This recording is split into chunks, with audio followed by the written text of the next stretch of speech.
if reports are to be believed, Jio is supposed to be working on a smartphone. No, that is not the best part of it. The best part of it is that it is to be retailing for 4,000 Indian rupees or 54 US dollars.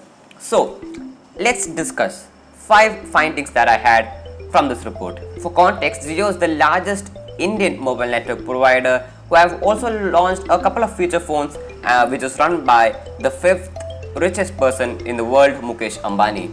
The reason for such a report is the fact that Reliance Industries Limited, of which Jio is a subsidiary of, has asked local suppliers to boost their production so that they can produce 200 million smartphones over the next 2 years. Besides, Jio have been in talks with Google so as to run that phone on Android. If you forgot, in July, Google had invested 4.5 billion US dollars into Jio. From what we know, Jio is expected to bundle this low-cost phone also with their low-cost mobile network plans. This could help millions of people get access to the smartphones because half of the 1.3 billion Indians simply do not have access to smartphones. Okay, so now that I have laid down the basics of this report, let's dive into the 5 findings that I had from this report. So talking about the release, reports say that Diwali will be missed. I do think that Jio was aiming for this Diwali window because at that time you shop a lot. But I think the COVID-19 pandemic delayed the whole process. So Diwali falls on 14 November and the only festive season after that is in December, in Christmas. So I don't think they will wait for that. They will probably launch before December. So expect a release between Diwali and December. Yeah, I mean, it's just a guess, but maybe this is the whole reason why Jio priced their phone so low in the first place. Maybe they were going for something like 5,000 or 6,000 rupees for their first phone, but since the whole process got delayed, I think it's just a guess, but I think that they lowered the price so as to create that headline, 4,000 rupees smartphone. Now talking about specs, we don't know anything about it, not even a thing. We don't know anything about the camera, the screen, the battery, not a thing. But this is something that we will know more of as the time passes by. But I have a few guesses. So consider these phones which lie under the 5,000 Indian rupee range. Nokia 2.1 with Snapdragon 425, Redmi O with Snapdragon 425, Redmi 7A with Snapdragon 439. So I would be surprised if JioPhone 3, I mean that could be a name, if JioPhone 3 does not run anything except these two. I'd be surprised if that does not happen. Then we have battery. I will say anything in the 4000 mAh range. Screen will be an LCD one with 5-inch. Cameras, it will have only one and that too 5 megapixel. Come on, it's just 4,000 rupees. You can't ask much.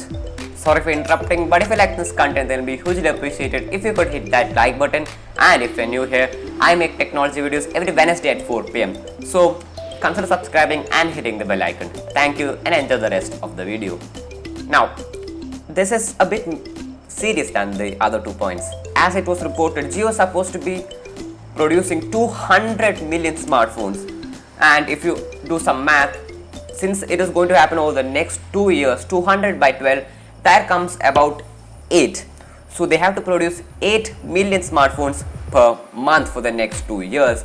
And that, for a single company, that's a very, very tough ask. But not so much if you have somebody to assist you.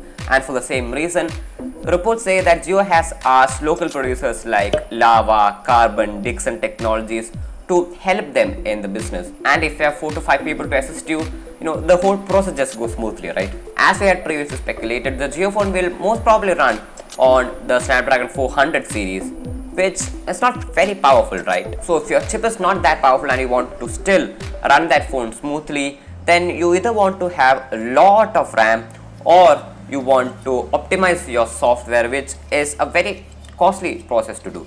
And talking about RAM, in this price bracket, the maximum RAM that you can get is 3 GB. That's it. That's a maximum, which is not a lot.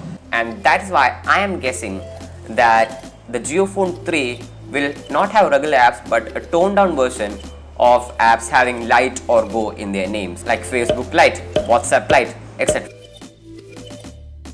I mean, that's not a bad thing at all since all the manufacturers do it.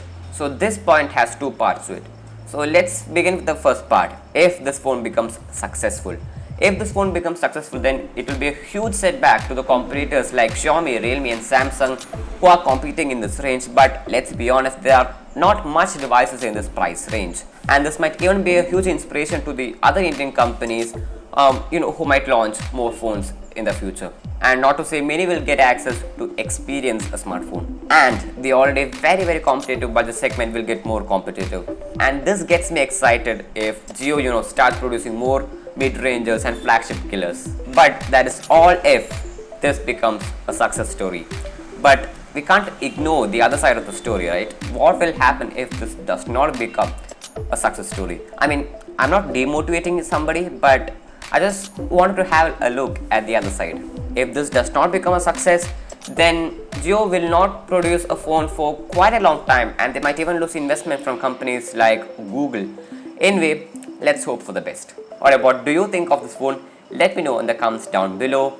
And that's it for today. Hope you liked it. Thank you for watching, and I'll see you next week.